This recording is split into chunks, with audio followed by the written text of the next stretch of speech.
Hello दोस्तों, कैसे हैं आप सब।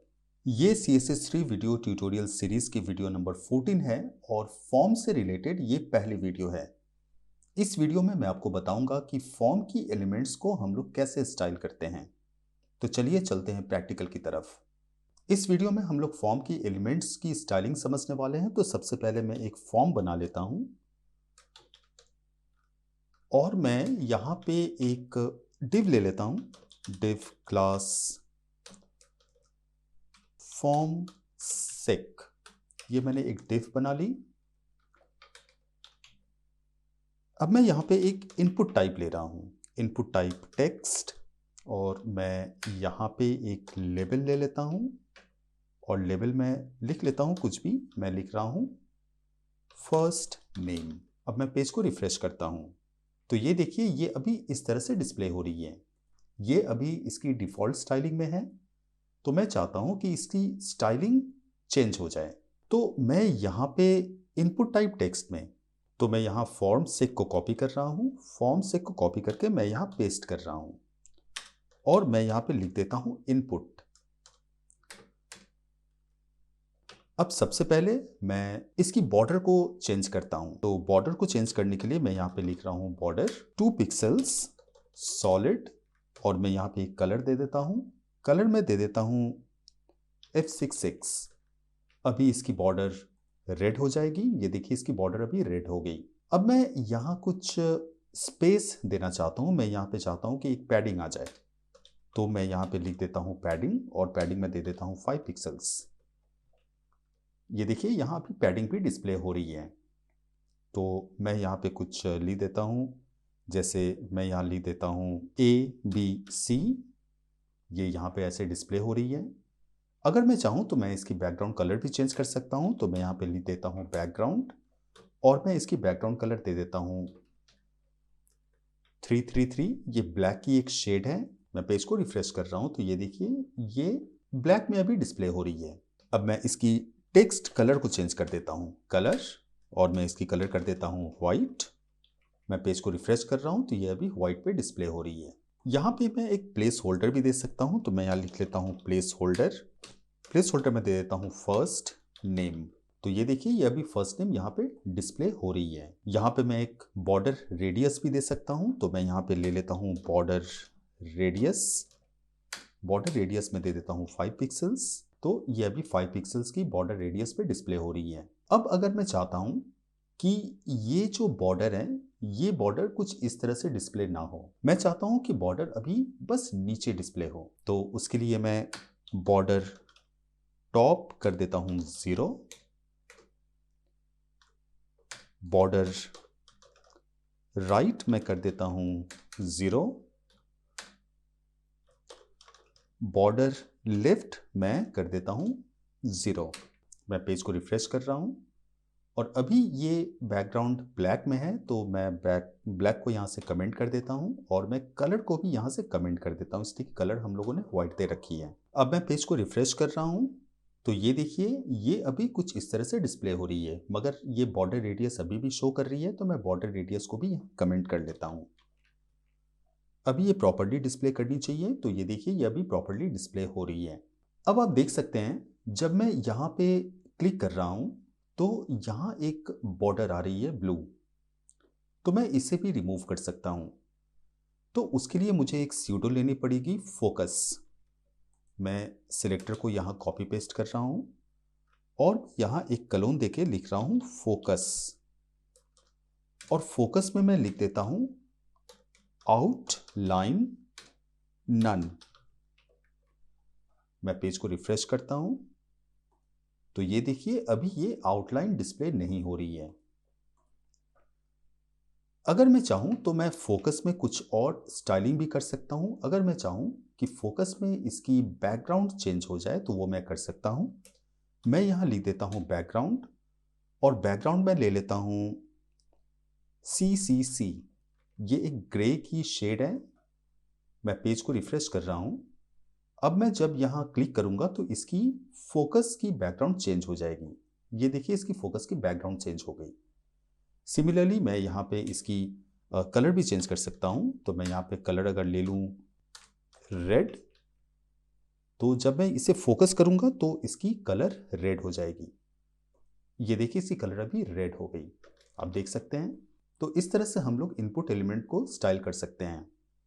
अगर मैं चाहूं तो मैं इसे 100% विड्थ भी कर सकता हूं। तो मैं यहाँ पे विड्थ इसकी कर देता हूं 100%। मैं पेज को रिफ्रेश कर रहा हूं तो ये अभी 100% में डिस्प्ले हो रही है। मैं इसे एक मार्जिन दे देता हूं या फिर मैं इसे 90% कर लेता हूं। तो मैंने इसे 90% कर ली। अभी आप देख सकते हैं ये अभी 90% पे डिस्प्ले हो रही है।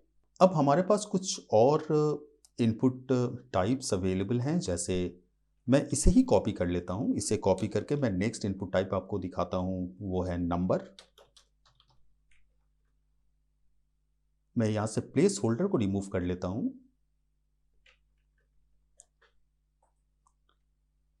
तो मैंने पेज को रिफ्रेश की और यहां देखिए ये अभी नंबर की वैल्यू में आ गई, आप देख सकते हैं। और मैंने जो यहाँ स्टाइलिंग लिखी थी फर्स्ट नेम के लिए, वो स्टाइलिंग यहाँ भी एप्लीकेबल हो रही है।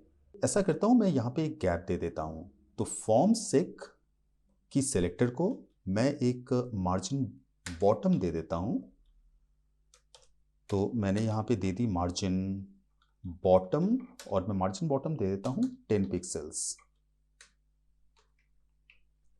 अब यहाँ एक मार्जिन आ जाएगी, मार्जिन आ गई। मैं मार्जिन को थोड़ी और बड़ी कर लेता हूँ, मैं इसे कर देता हूँ 20, और मैं इस लेवल को चेंज कर देता हूँ नंबर से। तो मैं यहाँ पे लिख देता हूँ नंबर फील्ड। अब अगर मैं चाहूँ तो मैं एक डिफरेंट स्टाइलिंग नंबर की फील्ड के लिए भी कर सकता हूँ, लेकिन हमारे पास ये क्लास नेम सेम है। यहाँ भी आप देख सकते हैं क्लास नेम है फॉर्म सेक, और यहाँ भी क्लास नेम है फॉर्म सेक, और ये दोनों ही इनपुट्स हैं। तो अब हम लोग नंबर की स्टाइलिंग को कैसे चेंज करें? तो उसके लिए हम लोग इसकी एट्रीब्यूट को यूज कर सकते हैं। एट्रीब्यूट यानी हमारे पास जो एट्रीब्यूट इसमें अवेलेबल है वो है टेक्स्ट, और यहां एट्रीब्यूट अवेलेबल है नंबर। ये एक्चुअली एट्रीब्यूट की वैल्यू है। तो मैं इस वैल्यू से इसकी स्टाइलिंग को डिफरेंट कर सकता हूं। तो मैं उसके लिए यहां से इसे कॉपी कर लेता हूं, फॉर्म सेक इनपुट। मैंने इसे यहां पेस्ट की। अब मैं यहाँ पे स्क्वायर ब्रैकेट में यहाँ लिख लेता हूँ टाइप, यानी एट्रीब्यूट की नेम, और मैं यहाँ उसकी वैल्यू की जगह मैं लिख देता हूँ नंबर। अब मैं यहाँ जो स्टाइलिंग दूंगा वो नंबर की फील्ड पे एप्लीकेबल होगी। तो मैं इसकी बॉर्डर की कलर चेंज कर देता हूँ। तो मैं यहाँ पे बॉर्डर दे देता हूँ, बॉर्डर बॉटम 2 पिक्सल्स सॉलिड, और यहां मैं कर देता हूं ब्लू। अब मैं पेज को रिफ्रेश करता हूं तो ये देखिए अब इसकी बॉर्डर कलर ब्लू हो गई है। तो हम लोग एट्रीब्यूट वैल्यू को बेस करके इन स्टाइलिंग चेंज कर सकते हैं। मैं यहां इसकी फोकस को चेंज कर देता हूं। तो मैं यहां पे लिख लेता हूं फोकस, और इसकी बैकग्राउंड मैं कर देता हूं नन। पेज को मैं रिफ्रेश कर रहा हूं, अभी इसकी बैकग्राउंड नन हो गई। मैं टेक्स्ट की कलर भी चेंज कर देता हूं, कलर, और इसे मैं कर देता हूं 333। तो ये अभी इसकी कलर भी चेंज हो गई। तो हमारे पास अभी दो डिफरेंट फील्ड्स के लिए दो डिफरेंट स्टाइलिंग्स अवेलेबल हैं। जैसे इसके लिए एक फोकस में बैकग्राउंड कलर है, यहाँ पे टेक्स्ट कलर डिफरेंट है। यहाँ पे उन सारी चीज़ों को हम लोगों ने चेंज कर दिया। सिमिलरली हम लोग नेक्स्ट इनपुट टाइप्स के लिए भी, जैसे पासवर्ड और जितनी इनपुट टाइप्स हैं जहाँ पे हम लोग मैनुअली टाइप करते हैं, उनकी स्टाइलिंग हम लोग ऐसे चेंज कर सकते हैं। अब अगर हम लोग चाहें तो हम लोग यहाँ पे एक आइकॉन भी दे सकते हैं। तो मैं यहाँ से इस सेक्शन को कॉपी करके यहाँ पेस्ट कर रहा हूँ, और इस बार मैं यूज कर रहा हूँ पासवर्ड, और मैं इनपुट टाइप कर देता हूँ पासवर्ड। यहाँ मैंने इसे रिफ्रेश की, अभी ये इस तरह से डिस्प्ले हो रही है। तो हमारी जो डिफ़ॉल्ट यानी हम लोगों ने जो स्टाइल CSS में इनपुट के लिए जो स्टाइलिंग की थी वो अभी पासवर्ड में भी डिस्प्ले हो रही है। इसलिए कि हम लोगों ने पासवर्ड के लिए कोई अलग से स्टाइलिंग नहीं करी है, हम लोगों ने नंबर के लिए करी थी यहाँ पे, मगर पासवर्ड के लिए हम लोगों ने कोई एडिशनल स्टाइलिंग नहीं की है। तो मैं यहाँ पे आपको एक आइकॉन लाके दिखाता हूँ। तो उसके लिए मैं यहाँ पे लिख लेता हूँ फॉर्म सेक। मैं सेलेक्टर बना रहा हूँ, तो मैं यहाँ लिख लेता हूँ फॉर्म सेक। मैं ले लेता हूँ इनपुट, और यहाँ पे टाइप में मैं ले लेता हूँ पासवर्ड, इसलिए कि हम लोग अभी पासवर्ड फील्ड की स्टाइलिंग चेंज करना चाहते हैं। यहाँ पे मैं एक ले लेता हूँ बैकग्राउंड इमेज। बैकग्राउंड इमेज मैं ले लेता हूँ URL। तो मैं जा रहा हूँ डेस्कटॉप पे। डेस्कटॉप पे यहाँ HTML की फोल्डर है, इसमें हम लोगों ने index.html बना रखी है, जो अभी आप देख सकते हैं। और यहाँ पे इमेज की फोल्डर है। इमेज की फोल्डर में मैं इस इमेज को चाहता हूँ कि वो इनपुट की आइकॉन की तरह काम करे। तो मैं यहाँ से इसकी नेम को कॉपी कर लेता हूँ, और ये इमेज फोल्डर में है। तो मैं जाता हूँ सबलाइम टेक्स्ट में, और इसकी पाथ में दे रहा हूँ $/image, और फिर मैं यहाँ पेस्ट कर देता हूँ इमेज की नेम, और मैं यहाँ पे लिख देता हूँ नो रिपीट। इसकी पोजीशन में दे देता हूँ सेंटर लेफ्ट, और मैं बैकग्राउंड साइज दे देता हूँ, और मैं बैकग्राउंड साइज दे देता हूँ 15 पिक्सल्स ऑटो। और फिर इस इनपुट टाइप में मैं एक पैडिंग दे देता हूँ, पैडिंग लेफ्ट, और मैं यहाँ पे पैडिंग दे देता हूँ 20 पिक्सल्स की। मैं पेज को रिफ्रेश करता हूँ,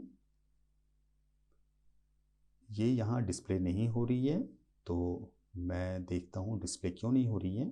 ओके, मैं यहाँ पे शॉर्ट हैंड यूज़ कर रहा हूँ, तो फिर मैं यहाँ पे बैकग्राउंड इमेज यूज़ नहीं करूँगा, मैं यहाँ पे सिर्फ बैकग्राउंड यूज़ करूँगा। अब मैं पेज को रिफ्रेश करता हूँ, तो ये देखिए अभी ये आइकॉन यहाँ डिस्प्ले हो रही है, और यहाँ जो हम लोगों ने पैडिंग लेफ्ट 20 पिक्सल्स दी थी, वो 20 पिक्सल्स यहाँ इम्प्लीमेंट हो गई। मैं आपको इंस्पेक्ट एलिमेंट करके दिखाता हूँ। तो ये देखिए, ये इनपुट टाइप पासवर्ड है। इनपुट टाइप पासवर्ड में मैंने बैकग्राउंड इमेज दी है bullseye.png। यहाँ मैंने दिया है नो रिपीट। मैं थोड़ी बड़ी कर लेता हूँ, ये आप अब देख सकते हैं। अगर आप मेरी माउस की कर्सर को फॉलो करें तो आप ये देख सकेंगे। ये देखिए, मैंने यहाँ बैकग्राउंड दी है bullseye.png, नो रिपीट। मैं नहीं चाहता हूँ कि ये रिपीट हो। अगर मैं नो रिपीट यहाँ से रिमूव कर देता हूँ तो ये यहाँ रिपीट हो जाएगी। ये देखिए यहाँ पे रिपीट हो रही है, तो मैं इसे नो रिपीट कर रहा हूँ। और ये सेंटर लेफ्ट मैंने इसकी पोजीशनिंग दी है। अगर मैं सेंटर राइट कर देता हूँ तो ये देखिए ये आइकॉन राइट हैंड साइड पे आ गई। तो मैं इसे सेंटर लेफ्ट ही रहने देता हूँ। मैंने background size 15 pixels by auto की, और मैंने पैडिंग लेफ्ट दे दी 20 पिक्सल्स। तो ये अभी 20 पिक्सल्स छोड़ के स्टार्ट हो रही है, ये आप देख सकते हैं।